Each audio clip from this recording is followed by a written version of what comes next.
un hôtel de luxe à Istanbul. Ces hommes sont des Syriens, des opposants au régime de Bachar al-Assad.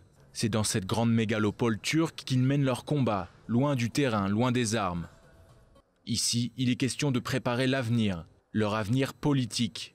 Un avenir qui passe aussi par Israël. Le régime a déformé la situation pendant 40 ans. Il a toujours présenté Israël et les Juifs comme les ennemis du peuple syrien, les seuls ennemis. Nous savons que c'est faux, il n'y a pas de différence entre nous et les Juifs. Ce sont nos frères. Une fois qu'on aura renversé le régime, nous agirons pour rétablir la paix en Syrie, dans les pays du monde et dans les pays voisins. Nous avons assez souffert comme ça.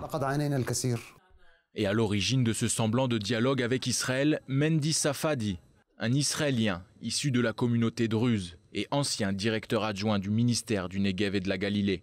Depuis plus de 15 ans, il s'affaire à tisser des liens avec le monde arabe, qu'il soit ou non officiellement mandaté par le gouvernement israélien. Il y a des choses qui doivent être faites en prévision du jour où Assad tombera. Il est dans l'intérêt d'aucun Israélien de voir des éléments hostiles et extrémistes, des terroristes prendre place le long de notre frontière avec la Syrie. Même si la plupart des groupes rebelles, en particulier ceux liés aux frères musulmans et à Al-Qaïda, ne cachent pas leur velléité contre Israël. D'autres, appartenant à l'armée syrienne libre, se disent plus modérés et en appellent même à l'appui logistique du seul pays démocratique de la région. Le peuple syrien, en tant que peuple du monde, a besoin du soutien de tout le monde. Il a besoin que le monde se tienne à ses côtés.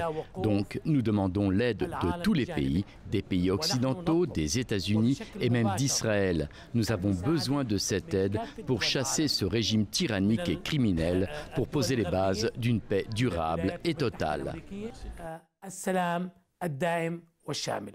Des propos qui pourraient corroborer ceux d'un commandant militaire israélien de la région nord. Pour ce dernier, des contacts auraient été clairement établis entre l'armée israélienne et des rebelles. En toile de fond, les 1600 civils et quelques soldats syriens blessés et soignés dans un hôpital israélien. Mais dans les rangs de Tsahal, on l'assure, aucune intervention directe dans le conflit syrien n'est prévue.